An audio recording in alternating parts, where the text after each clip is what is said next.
Hello everyone, this is Tanu Narang from Global Dive. So students, in this video today, we will discuss in detail whether we should write summary and overview in task 1 and is it required or is it important to write conclusion part in task 1. Okay, so before proceeding, please do subscribe the channel and do let me know whether whatever information, whatever I am sharing, the tips and tricks with you all, like is it useful for you or not. Okay, so students, after this let's proceed कि हमें task 1 में overview या summary या conclusion part लिखना चाहिए या नहीं लिखना चाहिए और कैसे लिखना चाहिए. So this video is totally for the academic students. Okay, so let's start. Now here you can see over the board there overview and summary. As we all know कि task 1 is all about the report writing, right? हमें report writing 20 minutes में करनी होती है.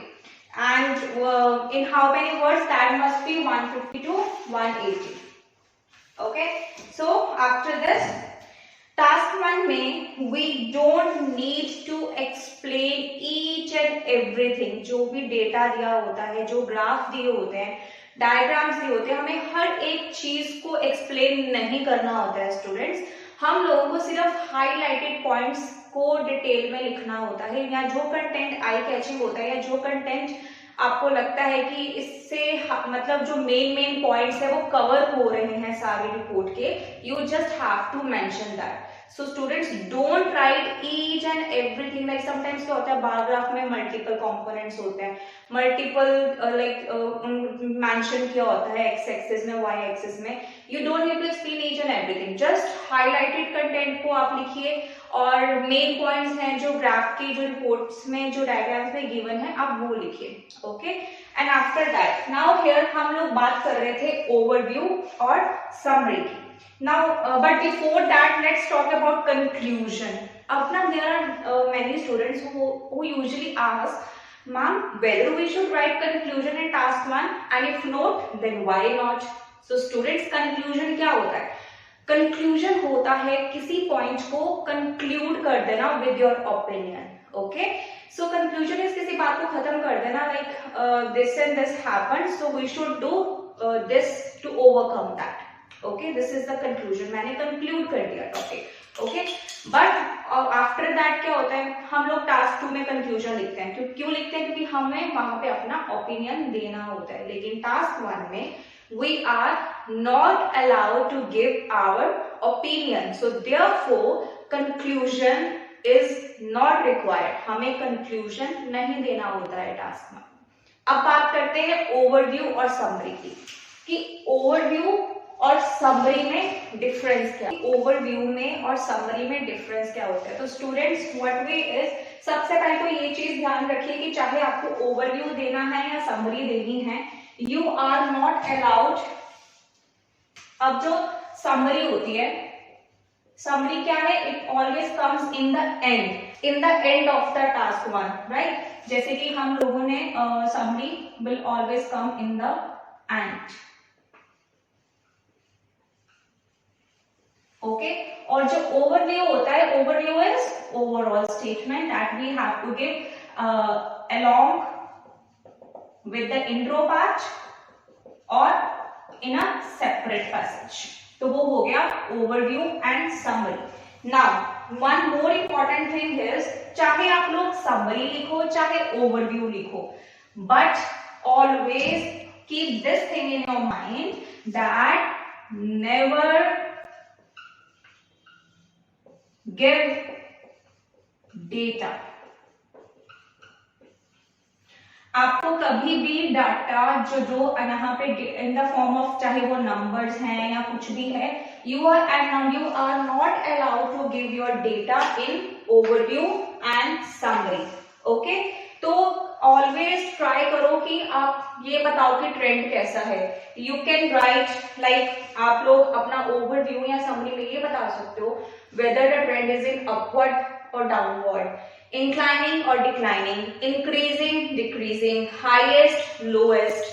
तो इस तरीके से you can just give the overview. You can just summarize the information. Okay, so avoid giving data like in the year 1988 this much 80% of people is there and there. Don't do this. You can just write that it is observed or it is visible or it is apparent from the graph that in 1988 the consumption of ABC product was the highest as compared to the 2000. That's it. This is the overview. Okay, so इसके बाद अब हमें overview और summary, अब आप देख लो ये diagram है. Okay, you can see over that diagram, bar chart, line chart, tabular, pie, flow chart and process. So हम लोग अब ये बात करते हैं कि ओवरव्यू और समरी हमें किन किन ग्राफ्स में देनी चाहिए और कैसे देनी चाहिए. Okay, so now so students like मैं जो भी पढ़ाती हूँ या जो भी मैं आपको टिप्स एंड ट्रिक्स बताती हूँ during the video, so in the comment section you people can ask me the questions कि अगर आपको कुछ भी क्लियर नहीं होता है. And you people can also do the WhatsApp on the given number, जो आप लोग अपने व्हाट्सएप के थ्रू मेरे से अपने क्वेश्चन या क्वेरीज पूछ सकते हो. मोर ओवर अगर आपको ऑनलाइन या ऑफलाइन क्लासेस के लिए कोई भी इंफॉर्मेशन चाहिए you can call us. Okay, alright. So now first of all अभी हमें पहले ओवरव्यू की बात करें कि ओवरव्यू कैसे देना है. अब सबसे पहले आ गया इंट्रोडक्शन. हम सबसे पहले इंट्रो का पैराग्राफ देते हैं. Then we have to leave a line gap.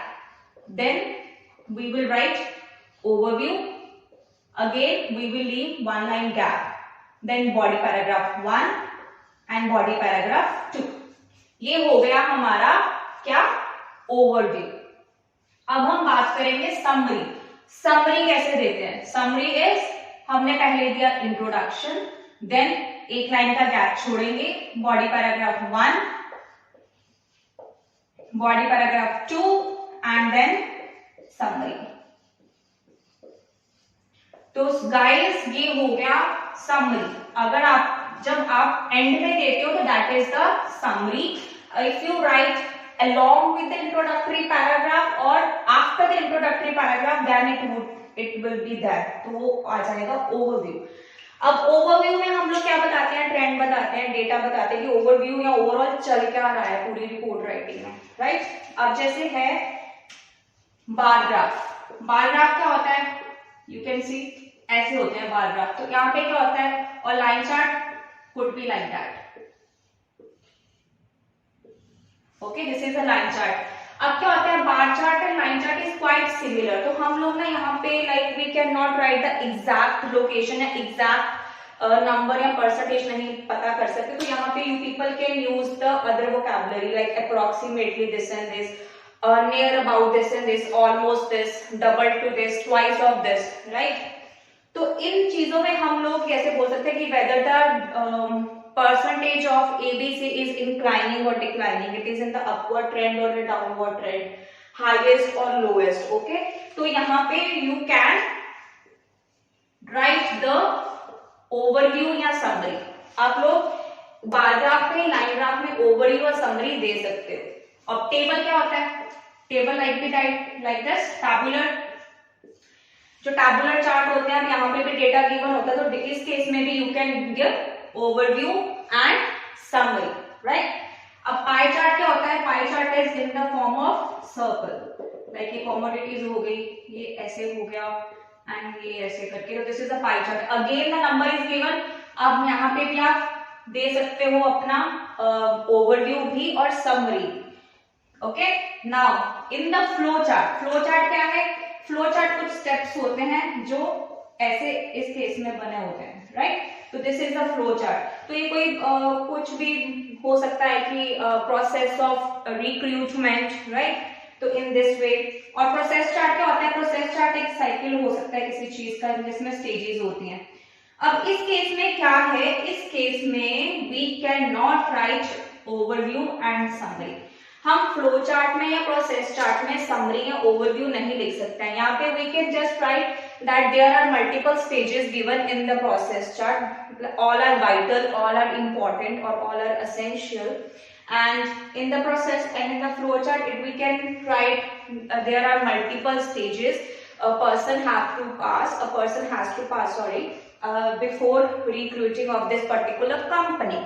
Okay तो फ्लो चार्ट और प्रोसेस में हमारे पास कोई डेटा नहीं होता है whether we are having the process of something और we are having the steps to do something. तो we can not write the overview and summarising statement for these kind of charts. In these kind of charts you just write the particular lines to just collectively information show करने के लिए examiner को. तो you can just like there are multiple stages. या अगर वहां पे stage 1 2 है तो there are 5 stages or there are multiple steps which equally are important. If the one step will skip, the entire process will be hindered. These kind of lines you can use. Okay.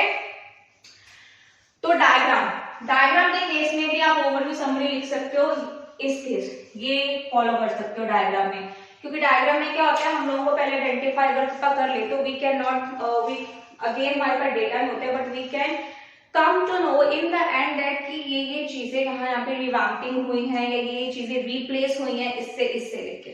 Okay so I hope आप लोगों को ये charts भी clear हो गए होंगे और अब तक ये भी क्लियर हो गया होगा कि आपको ओवरव्यू और समरी में कैसे और क्या करना होता है और किस चार्ट में आपको ओवरव्यू या समरी लिखनी होती है. So guys, in the end of the video I just want to tell you कि this is the writing task 1 for the academic students. तो हमें ओवरव्यू और समरी किन किन चार्ट्स के लिए चाहिए और कहाँ पे लिखने चाहिए मैंने आपको सब बता दिया है. Still if you have any kind of question you can write your question in the comment section and you can call me or you can approach us on the given number. Thank you so much and stay tuned for the next video. Till then, thank you.